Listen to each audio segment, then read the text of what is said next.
क्या आपने कभी उस स्थान की कल्पना की है जहां प्रकृति भी तपस्या करती है और पत्थरों में भी भक्ति की गूंज सुनाई देती है? यही है बद्रीनाथ धाम, जहां भगवान विष्णु ध्यान मग्न हैं और उनके साथ ही नर और नारायण की दिव्य तपश्चर्या की स्मृति इस भूमि में समाई है। बर्फ से ढकी चोटियों के बीच बहती अलकनंदा नदी केवल एक नदी नहीं, बल्कि आत्मा को शुद्ध करने वाली शक्ति है। कहते हैं यहाँ आकर न केवल दर्शन होते हैं, बल्कि आत्मा को छू जाने वाली शांति मिलती है। क्या आप जानते हैं कि इस मंदिर के मुख्य पुजारी दक्षिण भारत से क्यों आते हैं? क्या यह आदि शंकराचार्य की परंपरा है या किसी गूढ़ रहस्य का हिस्सा? और क्या सच में यही वह स्थल है जहां से पांडवों ने स्वर्गारोहण की अंतिम यात्रा शुरू की थी? आज हम आपको लेकर चलेंगे इस दिव्य भूमि की एक ऐसी यात्रा पर जो केवल आंखों से नहीं, हृदय और आत्मा से अनुभव की जाती है। तो स्वागत है आपका बद्रीनाथ धाम की रहस्यमयी, दिव्य और अंतहीन यात्रा में। अगर ये कथा आपके मन को छू जाए तो इस वीडियो को लाइक करें, शेयर करें, नीचे कमेंट में ओम नमो भगवते वासुदेवाय लिखें और ऐसे ही अद्भुत विषयों के लिए हमारे चैनल को सब्सक्राइब करना न भूलें। जय बद्री विशाल। यह कथा केवल एक धार्मिक गाथा नहीं है, यह उस दिव्यता की झलक है जो आत्मा की गहराई को छूती है। बहुत प्राचीन समय की बात है, जब पृथ्वी पर अधर्म का अंधकार गहराने लगा था। चारों ओर पीड़ा, असंतुलन और मोह की जंजीरें मनुष्य को जकड़ने लगी थीं। तब भगवान विष्णु, जो सृष्टि के पालन करता है, इस स्थिति से अत्यंत दुखी हो उठे। उन्होंने सोचा, जब तक मैं स्वयं भीतरी शांति को नहीं प्राप्त करता, तब तक मैं संसार की पीड़ा को कैसे शांत कर सकता हूँ। वे उत्तर दिशा की ओर चल पड़े, उस दिशा में जहां मानव सभ्यता का कोई चिन्ह नहीं था। हिमालय की बर्फीली चोटियां, तीव्र बर्फीली हवाएं और एक अद्वितीय नीरवता। वहीं उन्होंने एक गुफा को चुना जो अलकनंदा नदी के समीप स्थित थी। यह वही नदी है जिसे आज हम बद्रीनाथ धाम के समीप पाते हैं। भगवान विष्णु वहां ध्यान में लीन हो गए, पर वह स्थान इतना ठंडा, इतना कठोर था कि वहां टिक पाना किसी भी जीव के लिए असंभव था। उनकी तपस्या में विघ्न न आए, इसलिए माँ लक्ष्मी, जिन्होंने हर जन्म में भगवान विष्णु का साथ निभाया है, वहां आईं और एक बद्री वृक्ष का रूप धारण कर लिया। वह वृक्ष सर्द हवाओं, बर्फ और वर्षा से भगवान विष्णु को ढककर उनकी तपस्या की रक्षा करता रहा। कई वर्षों बाद जब भगवान विष्णु ने अपनी आंखें खोलीं, तो उन्होंने देखा माँ लक्ष्मी एक वृक्ष बन चुकी थी, जो बिना थके उनकी सेवा कर रही थी। उस क्षण विष्णु जी का हृदय करुणा और प्रेम से भर गया। उन्होंने कहा, हे लक्ष्मी, तुमने इस कठिन तपस्या को संपूर्ण और सफल बना दिया। इस वृक्ष के कारण मैं ध्यान में लीन रह पाया, इसलिए यह स्थान अब बद्रीनाथ कहलाएगा, बद्री वृक्ष के स्वामी का धाम। उस दिन से लेकर आज तक यह तीर्थ बद्रीनाथ कहलाता है। यह स्थान केवल एक मंदिर नहीं है, यह एक जीवित प्रतीक है त्याग, प्रेम और तपस्या का। यहाँ की हर शिला, हर बर्फ की परत और हर बूंद अलकनंदा की उन दिव्य वर्षों की साक्षी है जब भगवान विष्णु और माँ लक्ष्मी ने सृष्टि के कल्याण के लिए स्वयं को समर्पित किया। कई युग बीत गए थे। बद्रीनाथ का वह दिव्य स्थान जहां भगवान विष्णु ने ध्यान लगाया था और मां लक्ष्मी ने वृक्ष बनकर सेवा की थी, समय के साथ लोगों की स्मृतियों से धुंधला होने लगा। बर्फ की मोटी परतों ने उस तपोभूमि को ढक लिया और वहां की गुफाएं फिर से निस्तब्धता में खो गईं। पर जिस स्थान पर स्वयं विष्णु ने तप किया हो, वह कभी पूर्णतः विलुप्त नहीं हो सकता। इसी बीच समय ने करवट ली और भारत को एक अद्वितीय संत प्राप्त हुए, आदि शंकराचार्य। वे केवल एक दार्शनिक या योगी नहीं थे, बल्कि सनातन धर्म के पुनर्जागरण के वाहक थे। उनका उद्देश्य था भारत के चारों दिशाओं में धर्म की लौ को फिर से प्रज्वलित करना। जब वे उत्तर की ओर बढ़े तो उन्हें एक आंतरिक प्रेरणा हुई, हिमालय की गोद में छुपे उस दिव्य स्थान को पुनः जागृत करने की। वे बद्रीनाथ की ओर चल पड़े। वहां पहुंचने पर उन्होंने अलकनंदा नदी के तट पर गहन तपस्या की। उसी दौरान उन्हें नदी की जलधारा में एक दिव्य मूर्ति दिखाई दी।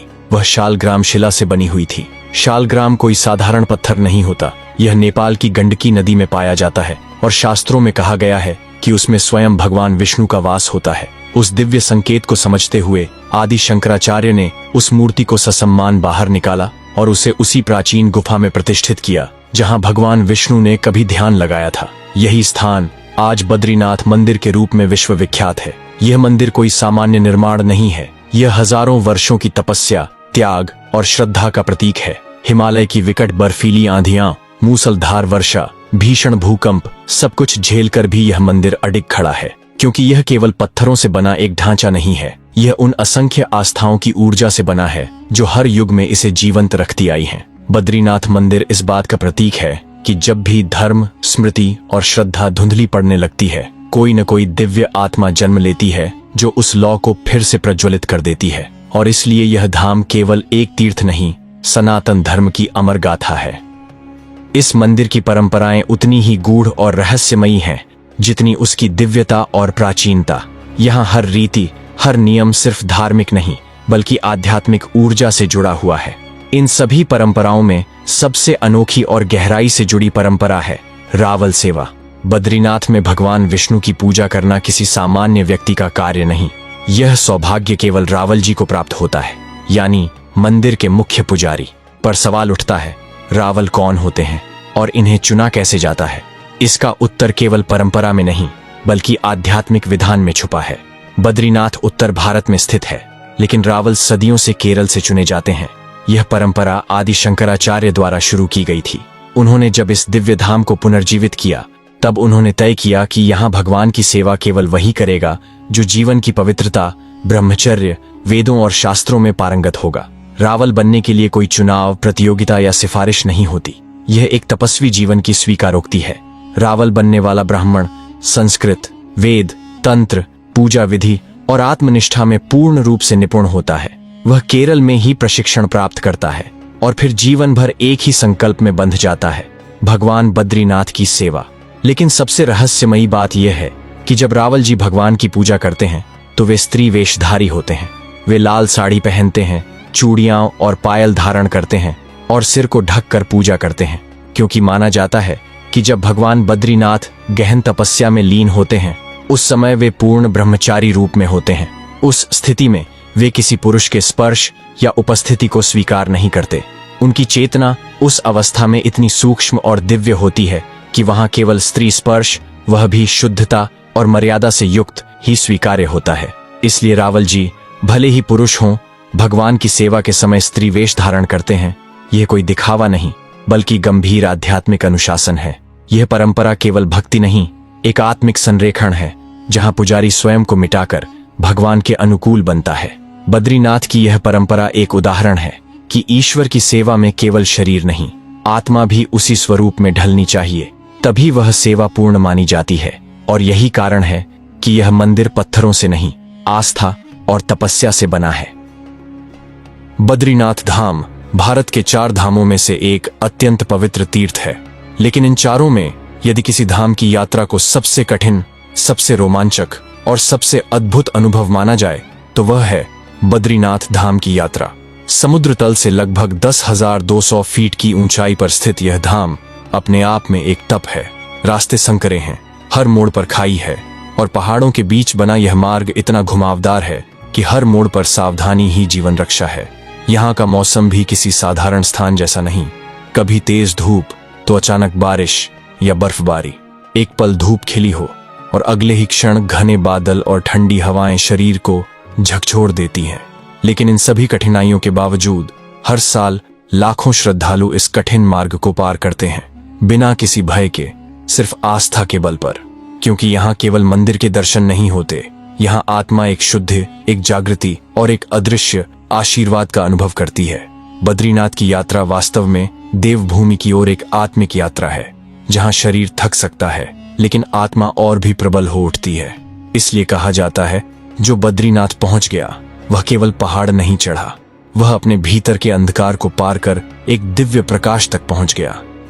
अब बात करते हैं उस स्थान की जिसे कई जन्मों के पापों से मुक्ति दिलाने वाला माना गया है। इसका नाम है ब्रह्मा कपाल। यह स्थान बद्रीनाथ मंदिर के ठीक समीप स्थित है, जहां श्रद्धालु अपने पूर्वजों के लिए पिंडदान और तर्पण करते हैं। मान्यता है कि स्वयं ब्रह्मा जी ने यहाँ यज्ञ किया था और तभी से यह स्थान पितरों की आत्मा की शांति के लिए अत्यंत पवित्र माना जाता है। कहा जाता है कि जो भी श्रद्धा से यहाँ तर्पण करता है उसके पूर्वजों को मोक्ष की प्राप्ति होती है। यहाँ एक विशेष बात और कही जाती है। कई लोग बताते हैं कि जब वे इस पवित्र स्थल पर अपने पितरों का तर्पण करते हैं तो उन्हें अपने कंधों पर एक हल्का अलौकिक स्पर्श महसूस होता है, जैसे कोई अदृश्य आत्मा आकर उन्हें आशीर्वाद दे रही हो। ब्रह्मा कपाल केवल एक धार्मिक क्रिया की जगह नहीं, यह आत्मा और पूर्वजों के बीच एक सूक्ष्म सेतु है, जहां भावना, श्रद्धा और अदृश्य संसार की अनुभूति एक साथ होती है। जब कोई यात्री बद्रीनाथ की यात्रा पर निकलता है तो उसकी पहली मुलाकात होती है एक पवित्र जलधारा से, जो पत्थरों को चीरती हुई, पर्वतों को काटती हुई बहती है। इस नदी का नाम है अलकनंदा।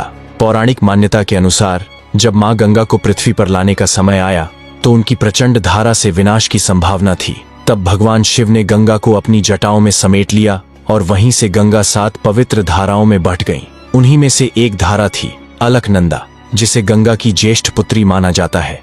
यह कोई साधारण नदी नहीं, बल्कि एक जीवित देवी है जो भक्तों के पापों को धोती है और उन्हें मोक्ष की ओर ले जाती है। बद्रीनाथ की यात्रा की शुरुआत इसी अलौकिक नदी से होती है।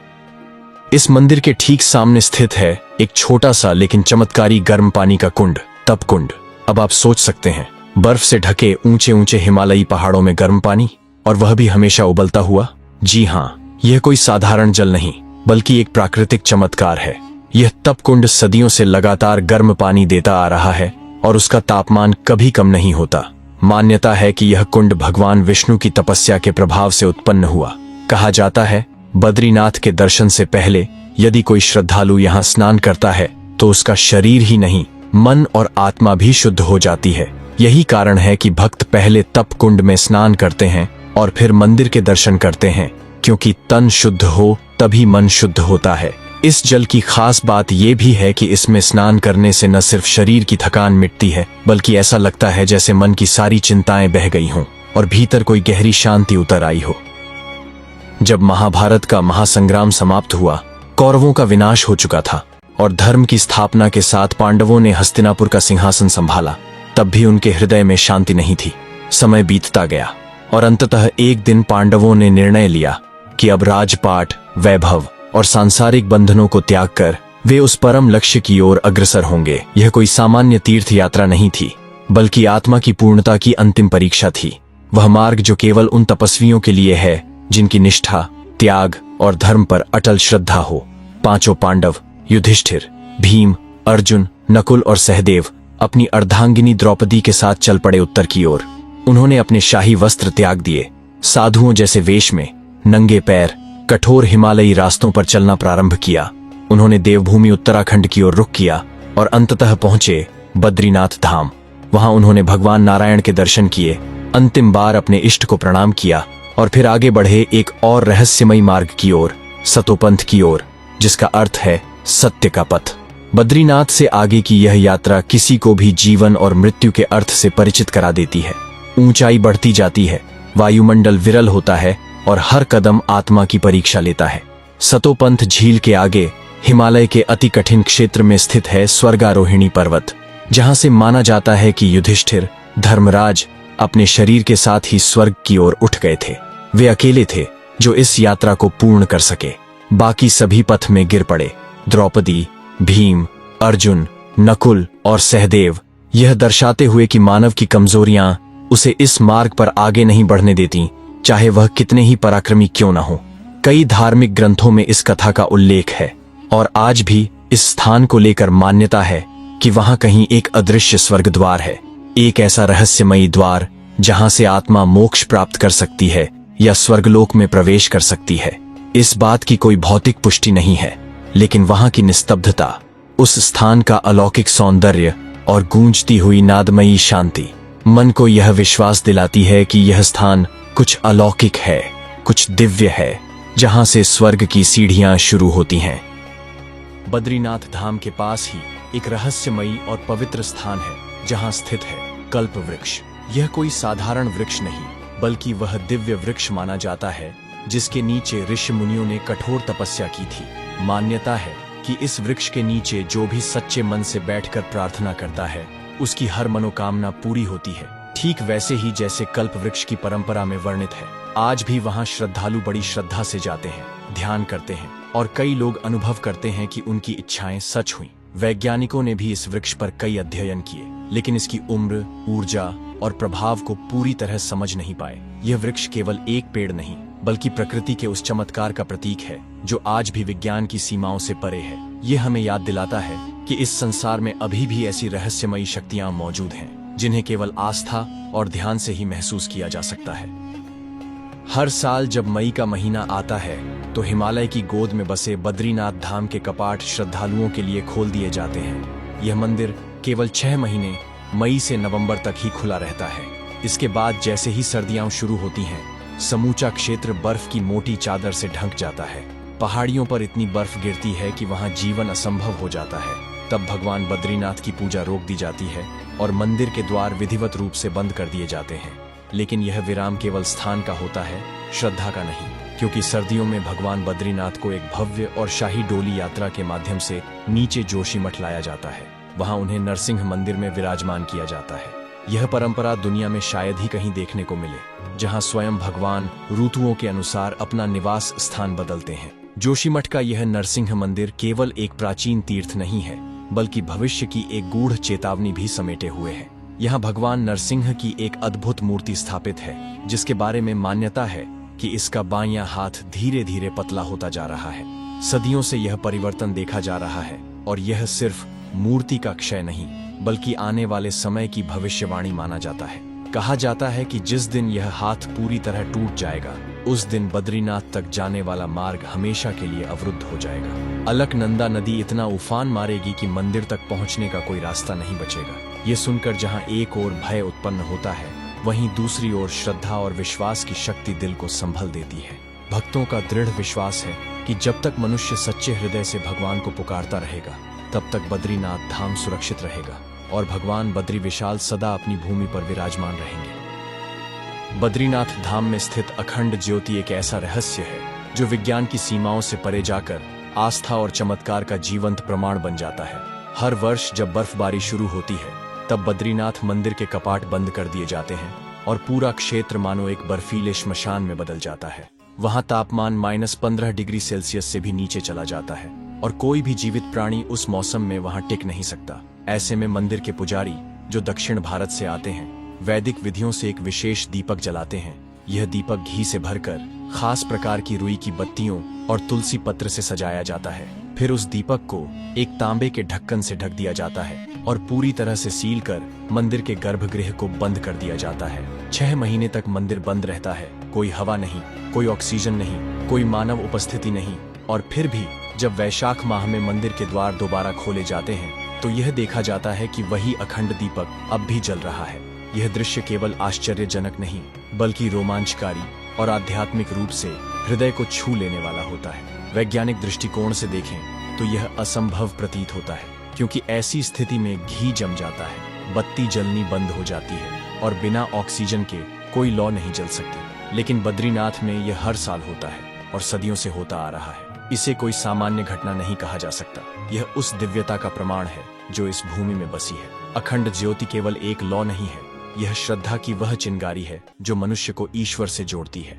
यह लौ हमें यह याद दिलाती है कि जहाँ विज्ञान रुकता है, वहाँ से आस्था का प्रकाश शुरू होता है और बद्रीनाथ की यह अखंड ज्योति उसी प्रकाश का जीवंत स्वरूप है। इस धाम की यात्रा केवल भगवान विष्णु के दर्शन की यात्रा नहीं है, यह एक ऐसी आध्यात्मिक अनुभूति है जहाँ प्रकृति स्वयं दिव्यता में लीन हो जाती है। इसी दिव्यता का प्रतीक है ब्रह्म कमल, जो हिमालय की ऊंचाइयों पर खिलने वाला एक अत्यंत दुर्लभ और पवित्र पुष्प है। बद्रीनाथ मंदिर की पूजा में इस पुष्प का विशेष महत्व है, क्योंकि इसे स्वयं ब्रह्मा जी का प्रतीक माना जाता है और भगवान बद्री विशाल को अर्पित किया जाता है। यह फूल आमतौर पर 3000 मीटर से ऊपर की ऊंचाइयों पर नीलकंठ और नरनारायण पर्वतों के आसपास केवल वर्ष के कुछ ही महीनों में खिलता है, और वह भी रात के अंधेरे में। कहते हैं जो श्रद्धालु बद्रीनाथ की यात्रा के दौरान ब्रह्म कमल के दर्शन कर लेता है, उसे भगवान विष्णु की विशेष कृपा प्राप्त होती है और उसकी मनोकामनाएं पूर्ण होती है। बद्रीनाथ धाम में खड़े होकर जब आप उत्तर दिशा की ओर दृष्टि डालते हैं, तो सामने एक अत्यंत भव्य और शांत त्रिकोणीय आकृति वाला पर्वत दिखाई देता है, जो हमेशा बर्फ की सफेद चादर में लिपटा रहता है। यही है नीलकंठ पर्वत। ये केवल एक साधारण पहाड़ी नहीं, बल्कि एक दिव्य प्रतीक है। हिंदू मान्यता के अनुसार यह पर्वत भगवान शिव के नीलकंठ स्वरूप का प्रतिनिधित्व करता है। कहते हैं जब समुद्र मंथन हुआ और उसमें से कालकूट नामक भयानक विष निकला, तो संपूर्ण सृष्टि संकट में पड़ गई। तब भगवान शिव ने करुणावश वह विष पी लिया और संसार की रक्षा की। परंतु विष की तीव्रता से उनका कंठ नीला हो गया और वे अत्यंत व्याकुल हो उठे। उस विष की अग्नि को शांत करने के लिए वे इस शीतल हिमालयी क्षेत्र में आकर ध्यानस्थ हो गए। उन्होंने स्वयं को गहन तपस्या में लीन कर लिया। तभी से यह नीलकंठ पर्वत केवल बर्फ और पत्थर का टुकड़ा नहीं रहा, यह तप, त्याग और शिव की सहनशीलता का जीवंत प्रतीक बन गया।